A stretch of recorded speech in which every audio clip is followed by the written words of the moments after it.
Unless you've been living under a rock for the past 10 years, then you've probably heard about the Marvel Cinematic Universe by now. It's basically a genius idea to have so many film franchises all be linked in one cinematic universe, not only using well-known properties, but also making it good, unlike some that don't really know what they're doing.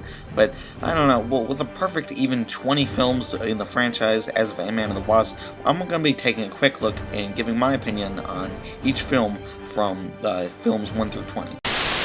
Iron Man is a very solid, enjoyable film that has a nice balance between focusing on origin and establishing minor seeds for future projects. But, you see, Robert Downey Jr. absolutely nails the performance. You definitely see the motivation of the character from him just being some rich dude to someone who actually wants to make a difference in the world. But, I mean, like, yeah, I do think this one is a little overshadowed just because it's the first film in the entire cinematic universe, and, well, yes, it is really good, but there's just been better later, and the earlier ones don't really have the greatest reputation. But this is definitely a film I recommend. I don't want to give it an 8 or 7, so I'm giving it a 7.5 out of 10. Definitely check it out. The next film on our list is Incredible Hulk, and to me, the Hulk has always been an interesting character, but not one that's really suitable for its own standalone movie. But, yeah, this certainly shows, because this movie sucks, along with the 2003 one. That one's not really that good either. But, I mean, like, most of this movie just consists of boring and bland scenes. I mean, like, yeah, sure, some of the action it could use some work, but it's just overall just a boring and bland experience. Like, I get absolutely nothing out of. This is not a film I recommend, and I'm giving this a 3 out of 10. Iron Man 2 has a lot of hate. It's usually declared to be the worst film in the entire cinematic universe. Well, I don't think it's a good movie, but I don't think it's the absolute worst. It has a lot of good consideration put into it, but there's just too much going on, and the character arcs overly don't work the greatest when combining, and it just results in a very mediocre movie. It's not terrible, but it's just not the best. Thor's just not a good movie. It lacks in so many aspects, and then the things that it does do right are only okay. But it just doesn't really do anything exciting, and then it just doesn't do anything new either. It's just, overall, yeah, it's not really a film I recommend. And I'm giving this one a Thor out of 10, and in case you didn't get that, that's a 4, because this movie sucks. Next, we have Captain America, the First Avenger. It's a film that is good balance between backstory and progression of Steve Rogers' army experience, but all the time planting some minor seeds that tie in great later in the moments of the cinematic universe timeline. But in the second half of the film, it just like montages through the entirety of the experience. And I mean, like, yeah, some of the action could be improvable, but it's a good movie that could have been great. It's just that the second half kind of sucks, but it's mostly just through the storyline aspects, because the presentation of everything is really good. If the second half wasn't so bad, this would easily be in like my top 2 or 3 films. But overall, yeah, it's still a decent movie worth checking out, but it's not as good as the other 2 Captain America movies. But I'm giving this one a 7 out of 10. The Avengers is a film that it seemed like that everyone liked it when it first came out, and then, yeah, well, the film really hasn't aged well. Now, my opinion when it first came out, I'm like, yeah, okay, whatever, this is fine, but like I said, this film has not really aged well, mainly because it's not the first time we've seen a bunch of superheroes come together in 2018, but overall, I mean, like, it's just kind of an outright boring film. I think the chemistry between each character and what all this has been building up to certainly pays off, but I mean, like, yeah, it's just really boring at some points, like I already stated. But the third act is certainly the highlight. That definitely holds up more than any other aspect, and it's definitely the best part in the whole movie. Chances are you've seen this one and you like it better than me, but I don't want to give it a 6, but it's not quite a 5 either, so it gets a 5.5 out of 10. Next we have Iron Man 3, and Iron Man 3 is just an outright film. It does everything okay, besides some of the action is really good, like the airplane scene and the mansion attack. Like, those are really good scenes, but everything, like, yeah, it just lacks so much structure and everything. I wish that it was more focused on just the Tony Stark and everything, because, yeah, like, this has happened after the post-events of the Avengers, and I understand why this is important to the timeline, but overall, it's just an movie. It's not really I recommend. And I don't want to give it a 5, but definitely not a 4 either, so I'll give it a 4.5 out of 10. Thor: The Dark World is probably the most hated Marvel Cinematic Universe film.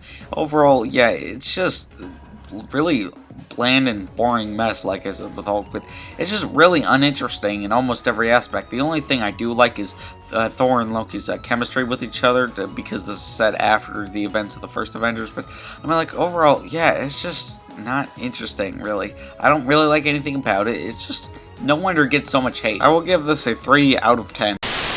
Captain America the Winter Soldier gives you everything you want from a superhero movie. It has great action and storyline that cleverly uses minor seeds planted in with the first film that overly didn't see so important, but admittedly all of that certainly pays off, and by far my favorite Marvel Cinematic Universe film, not only working as just a great movie in general, but definitely a good movie within the genre of a political thriller, which I think they would do again if the Marvel Cinematic Universe timeline wasn't so screwed up at this point. Like I said, certainly a film I recommend. In yes, there is a problem that some people would claim that the action used too many cuts. Well, yes, that's very noticeable, but I think that's what the Russo brothers who directed this certainly excelled at, which makes the action so great.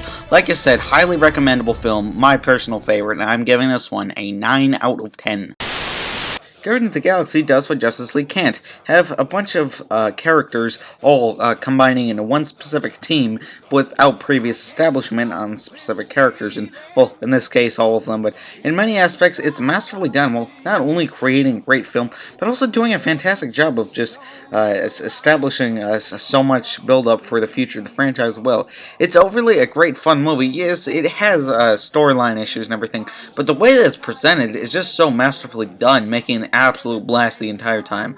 Chances are I've seen this one, but this is definitely a film I recommend, and I'm giving this one an 8 out of 10. Avengers Age of Ultron has a ton of problems, but a ton of great elements as well. For example, all the effects and the action is really entertaining, but for the rest of it is just really done poorly. Like the story and the characters' interactions with one each other. An example, Ultron, the main villain, who just speaks in one-liners every 5 seconds, but overall, it's not a terrible movie. I do prefer this over the first Avengers, actually. When it's good, but when it's bad, it's bad. And this one's right down the middle for me. I would give it a 5 out of 10.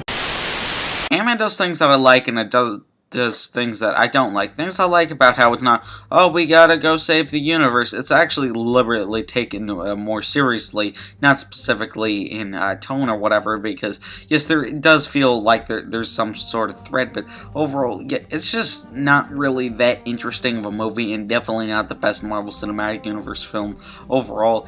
It's just outright just not a great movie. It just lacks creativity in so many aspects where it could have been really good. I mean, like, the one problem I do have with this, though, that certainly stands out over everything else that doesn't include the writing or the humor, yeah, like that Baskin-Robbins joke. Man, that Baskin-Robbins joke, that was really funny. Totally not like the cringiest moment in the entire Marvel Cinematic Universe. You know, that's 20 films, 20 long films, not just the... but it looks like a TV show almost. I mean, like, yeah, it just looks so incredibly bland now. This is pretty much a problem with every Marvel Cinematic Universe movie, unless it's shot, like, outside or something. There's not, like, something major happening that's, like, making it, like, the air all dark or whatever. It's kind of like, yeah, like, in the Winter Soldier, it's a lot more clear in the sky. It's not like there's smoke everywhere all the time, like Age of Ultron or something. No, but this is a huge problem within the first half of the MCU, honestly. I mean, like, yeah, there are a few exceptions where it's acceptable, like Guardians of the Galaxy. I think the color palette is suitable for each situation because it's supposed to be taken in a direction, well, yeah, but it's silly and everything, but it's still serious, and plus the locations that they were visiting are supposed to look like that, so it looks suitable, but I mean, like, overall, it just looks like one of those freeform shows that you see advertised at a movie theater, but no one ever watches in the history of ever. Like, okay, so that's just a noticeable detail. I just have a problem with it. Yeah, not really a great movie, not a terrible movie, but I'm giving this one a 5 out of 10. Captain America Civil War is an example of a movie that is serious enough for its own storyline devices, and also just being individually dumb fun as well. I mean, like, yeah, it does have some scenes which make it seem like the 2016 presidential election that are very long and drawn out with dialogue, but are still very important, but may not be the most appealing to certain audiences. But, I mean, like, the story has a lot of important parts planted into it that lead into the reasons why they're fighting each other.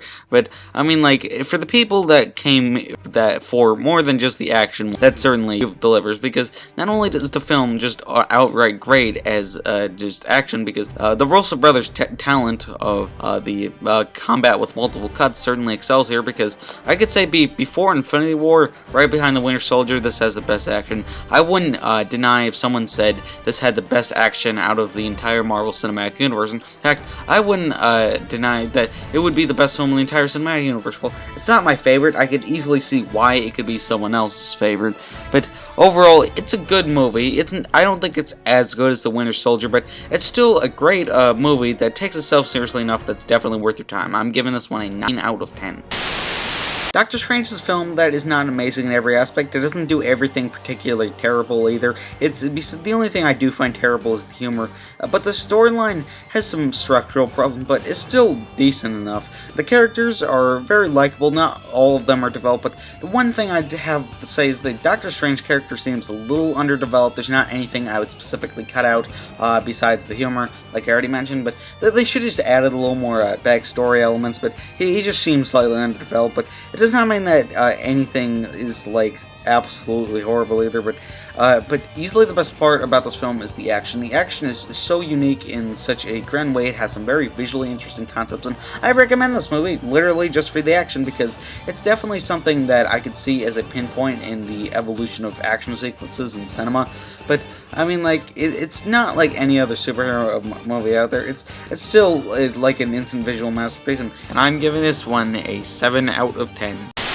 Guardians of the Galaxy Volume 2 is a very solid, enjoyable sequel that perfectly captures all the great elements of the first one, and with the exception of the writing, does it even better. This one is probably the film that, my opinion, has changed the most drastically. When I first saw this in the theaters when it came out, I'm like, okay, whatever, this is fine, first one's better. But upon rewatching it multiple times, I realized that it just does a lot of things better. I don't think it's a better film, but I think it does a lot of things better. Yet again, the presentation of everything is absolutely phenomenal, and the characters are all very likable yet again. So, I have to say, this time around, this is definitely a movie I recommend. I'm giving this one an 8 out of 10. Spider-Man Homecoming is a film that perfectly captures all the workable elements from the comics and perfectly adapts them into cinema. So basically what I'm saying is this is the first good Spider-Man movie in my opinion. Yes, I said that. The original 3, well, at least the original 2, I don't think anyone really likes the terrible third one, and The Amazing Spider-Man are not good movies. At least this will hold a special place in my heart. Since I was a young child, I wanted an enjoyable Spider-Man movie, and we finally have that. Okay, now that we get that very unpopular opinion out of the way, but this perfectly captures all the workable elements, and it still properly differentiates itself from every other Marvel movie, but it's still, yes, it's a lot more of a comedy and everything, but it still differentiates itself from Guardians of the Galaxy enough, because, well, yes, that's a comedy, but this still has a different tone. It still properly links into the Marvel Cinematic Universe. Tony Stark isn't there because, hey, this is part of a cinematic universe, you should go see the Iron Man movies, so we can get money. No, he actually has a point in the story. Also, Michael Keaton's Vulture is a pretty amazing adaptation of the character. Not only is he just someone that has an entire black market going around that actually legitimately feels like a threat, but the character feels like he still has a family that he cares for despite all his criminal activity. Like I said, this is a nearly perfect Marvel Cinematic Universe film that just a good fun movie that has flaws. Yeah, one has its flaws, but it's much better than any other Spider-Man movie. I'm giving this one a 9 out of 10. Thor Ragnarok is a film that delivers in almost every aspect, and in almost every aspect, it's as best as it possibly can to line up with the Marvel Cinematic Universe timeline. It's also, yes, it's still very restrictive to ending up to leading to Infinity War, but still also being great at the same time while all planting minor seeds, but may just not seem so important that it just blends so incredibly well. All the characters are great, combined with the world building in this movie makes it as best as I think it possibly can. It's just not overall, not the best thing ever. Now, one thing I certainly have to point out is the color palette in this movie. This is by far the best looking Marvel movie. It's so expressive in its colors and everything. Yeah, that does lead to some not horribly noticeable green screen issues, but that it's still perfectly acceptable as it is. I think it's definitely the best looking Marvel movie because, yeah, I think they figured it out by now, because just about up until 2017, like I said, the color palettes definitely needed some work, and so for the most part, this movie is really good and definitely a film I recommend. Better than the previous two Thor movies, and I'm giving this one an 8 out of 10.